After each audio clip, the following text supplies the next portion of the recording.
Assalamualaikum warahmatullahi wabarakatuh. Perkenalkan, nama saya Adi Hermawan. Pada kesempatan kali ini saya akan mencoba untuk menjelaskan tentang proposal yang saya ambil dengan judul Analisa Sistem Keamanan Java Software dalam upaya mengamankan data vital perusahaan. Kita berlanjut ke bagian latar belakang. Untuk bagian latar belakangnya sendiri, sebuah perusahaan seringkali menyimpan data-datanya dengan menggunakan website yang disediakan oleh server, seperti halnya PTSP Cukup Rupiah yang menyimpan data perusahaannya di Java Software. Namun seperti yang kita ketahui bahwa tidak semua website penyimpanan memiliki sistem keamanan yang aman. Tentu mereka juga memiliki beberapa bug, celah, dan lain-lain. Tentunya tidak semua sistem keamanan yang sempurna, semuanya memiliki kekurangan. Sama halnya dengan PTSP Cukup Rupiah ini, yaitu Java Software yang tidak memiliki session destroy, tidak memiliki cookie, serta tidak adanya filterisasi user yang dapat filterisasi user. Hal tersebut dapat mengakibatkan orang lain dapat memasuki website ataupun karyawan biasa yang dapat melihat data penting perusahaan tanpa adanya filterisasi data, sehingga tidak mengetahui data mana yang penting dan data mana yang berhak untuk semua orang tahu. CRM atau Customer Relationship Manager adalah data penting perusahaan yang digunakan untuk membaca situasi pasar. Strategi apa yang digunakan untuk pemasaran, apa yang dibutuhkan untuk konsumen, dan apa yang harus dilakukan selanjutnya, menjadikan data ini data penting bagi perusahaan. CRM sendiri biasanya mungkin lebih dikenal dengan sebutan marketing database. Marketing database ini seringkali digunakan oleh beberapa perusahaan untuk melihat situasi pasar. Dari data tabel tersebut, kita bisa melihat apa yang konsumen butuhkan, terus konsumen tersebut sering beli barang ini berapa banyak, alamatnya di mana, nomor teleponnya berapa, belinya hari apa, itu semua tertera pada CRM. Dengan begitu, perusahaan bisa tahu bahwasanya konsumen membutuhkan hal ini, dan hal ini. Dari hal itu, perusahaan bisa menentukan bagaimana strategi selanjutnya sehingga tidak kalah oleh persaing. Nah, hal tersebut yang menjadikan data ini bagi saya pribadi itu sesuatu hal yang sangat penting. Karena bagaimanapun sebuah perusahaan takkan pernah maju apabila kehilangan pelanggan-pelanggannya. Lalu bagaimana mempertahankan pelanggan sedangkan data vital perusahaan sendiri, data ini sendiri itu terekspos secara menyeluruh oleh orang-orang yang notabene tidak memiliki kepercayaan kepada perusahaan. Salah satu contohnya misalkan ada karyawan baru yang datang, kita tidak tahu bahwasanya karyawan itu dari mana. Kalau misalkan, contohnya saja misalkan ada perusahaan A yang memproduksi sambal dengan perusahaan B yang sama-sama memproduksi sambal. Perusahaan B memiliki marketing yang bagus, mereka penjualannya bagus, strategi pasarnya bagus, hanya saja data penting dari pelanggan tersebut terekspos tanpa adanya filterisasi. Kemudian dari perusahaan B mengirim salah satu karyawannya atau orang lain untuk bekerja di perusahaan B. Mereka menjadi karyawan biasa tapi mendapatkan akses yang sama, hak yang sama seperti para petinggi-petinggi perusahaan lainnya seperti HRD, manajer, presiden direktur, dan lain-lain. Mereka, karyawan biasa, dapat melihat data-data itu tanpa harus memiliki andil yang tinggi. Ibaratnya data tersebut akhirnya dapat dilihat oleh karyawan-karyawan biasa tanpa adanya filterisasi khusus.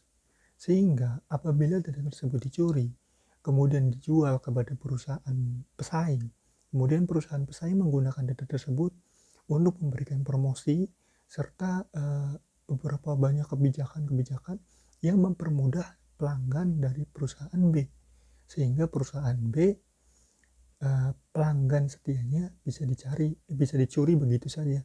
Lalu bagaimana jika perusahaan tanpa pelanggan? Bagaimana mereka membayar karyawan? Bagaimana mereka membeli beberapa barang kebutuhan, infrastruktur dan lain-lain? Lalu bagaimana mereka mengembangkan perusahaan jika mereka sendiri tidak memiliki pelanggan? Hal itu yang menjadikan menurut saya pribadi CRM adalah sebuah data yang penting. Apalagi untuk sebuah perusahaan seperti PT SP Rupiah yang notabene adalah perusahaan kecil yang sedang berkembang. Mereka sangat membutuhkan strategi pasar yang baik, membutuhkan pengolahan data yang baik, membutuhkan sistem keamanan yang baik. Sehingga menurut saya hal kecil seperti ini bisa menjadi fatal apabila tidak ditanggulangi dengan baik. Ada pepatah bijak yang mengatakan bahwasanya masalah yang besar terkadang terlahir dari masalah kecil yang tidak tidak diolah dengan baik. Nah, apabila website yang digunakan sebagai penyimpanan data ini bocor, maka pesaing dapat menggunakan data ini untuk merebut konsumen dari perusahaan. Hal itu mendasari penulis bahwa topik ini perlu dibahas dan dilakukan penelitian lebih mendalam sehingga menjaga perusahaan dari kemungkinan data breach. Data breach sendiri adalah kebocoran data yang terjadi apabila masalah ini terus diabaikan. Penulis juga berupaya memperbaiki bug yang sudah terjadi pada paragraf pertama, pada topik pertama yang sudah dibahas sebelumnya, sehingga software ini menjadi lebih baik dari sebelumnya. Diharapkan penelitian ini menjadi acuan dari perusahaan dan mengembangkan software yang digunakan untuk penyimpanan data perusahaan. Kajian yang diusulkan penulis adalah untuk menutup celah yang terjadi, tidak adanya session dan cookie, tidak adanya filterisasi, sehingga salah satu masalahnya sendiri adalah bagian session dan cookie.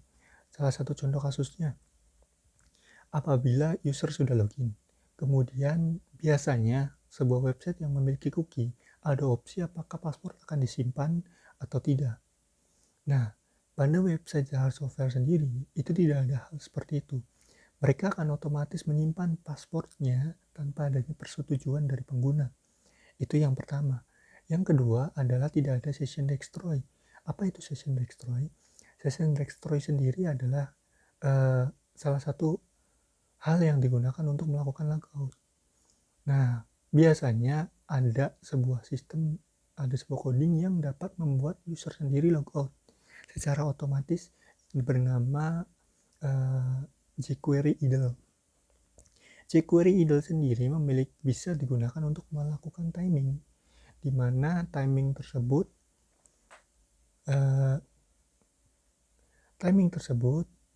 dapat kita atur apakah apabila tidak ada aktivitas pada website tersebut, misalkan kita sudah login, kemudian kita tinggal beberapa menit saja, maka akun tersebut akan berlogout secara otomatis.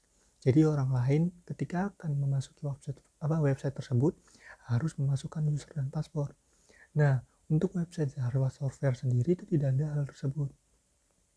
Sehingga mau berapa lama pun dia pergi, si user itu pergi, akunnya akan tetap masuk.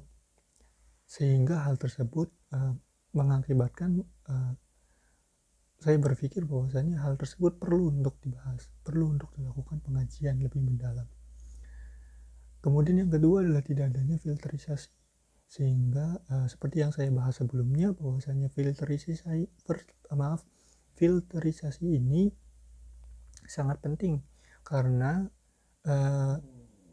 perbedaan level karyawan dari karyawan yang memiliki jabatan tinggi pada perusahaan tentunya memiliki andil yang tinggi juga.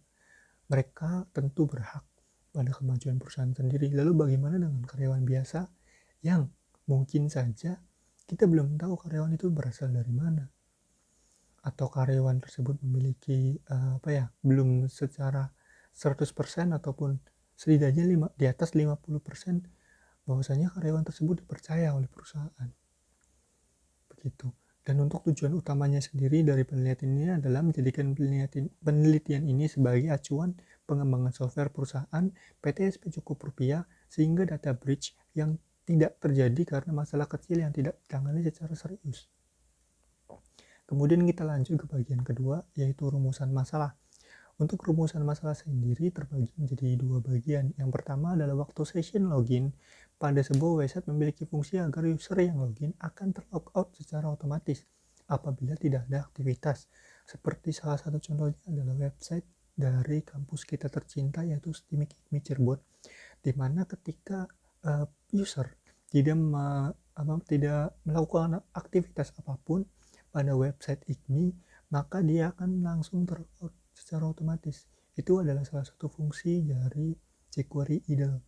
Nah, kemudian IKMI sendiri memiliki cookie, di mana pengguna dapat memilih opsi apakah dia mau menyimpan passwordnya atau tidak. Sedangkan untuk Java Software sendiri itu tidak ada hal tersebut.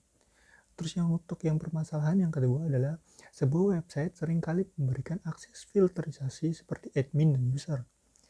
Tentunya untuk beberapa programmer sendiri pasti tahulah bahwasanya hak untuk user dan hak untuk admin itu berbeda, jelas berbeda. Namun untuk Java Software sendiri, mereka memilih akses yang sama. Dua-duanya ini memiliki akses yang sama dan level yang sama. Sehingga saya pikir ini terlalu berisiko untuk sebuah website di mana website tersebut digunakan untuk penyimpanan data perusahaan, apalagi data penting perusahaan. Tentu hal itu sangat berisiko bagi perkembangan perusahaan. Kemudian untuk pertanyaan penelitian sendiri, yang pertama adalah bagaimana melakukan filterisasi user atau pembatasan user akses sehingga tidak semua orang dapat melihat atau mengakses data penting perusahaan. Terus yang kedua adalah bagaimana melakukan konfigurasi session dan cookie pada website server perusahaan, serta jQuery idle sebagai pembatas waktu aktivitas yang terjadi pada website, sehingga user akan terlogout apabila tidak ada aktivitas sama sekali. Kita lanjut ke slide selanjutnya, yaitu tujuan dari penelitian. Tujuan dari penelitian ini dibagi menjadi 3. Yang pertama adalah membantu PTSP cukup rupiah dalam mengamankan data vital perusahaan. Yang kedua adalah membantu PTSP cukup rupiah dalam melakukan filterisasi user, sehingga data penting perusahaan tidak dapat diakses oleh orang atau oknum yang tidak bertanggung jawab. Kemudian yang ketiga adalah memberikan sedikit referensi kepada pihak perusahaan untuk melakukan pengamanan data vital sehingga hal-hal yang buruk tidak dapat terjadi atau hal-hal yang merugikan perusahaan tidak terjadi. Kemudian kita lanjut ke bagian yang ke slide selanjutnya. Di sini untuk manfaatnya dibagi menjadi 2, yaitu manfaat secara teoritis atau penelitian ini diharapkan dapat membantu pihak perusahaan dalam mengembangkan website server yang digunakan untuk menyimpan data perusahaan. Kemudian yang kedua adalah manfaat secara praktis. Penelitian ini diharapkan dapat menjadi acuan dan pertimbangan perusahaan dalam mengetahui bagaimana pentingnya peranan sebuah website server yang berfungsi untuk penyimpanan data perusahaan, sehingga pihak yang tidak bertanggung jawab tidak menggunakan data tersebut sebagai keuntungan perorangan. Kemudian untuk batasan penelitian sendiri itu terbagi menjadi 2 bagian. Yang pertama adalah topologi yang digunakan.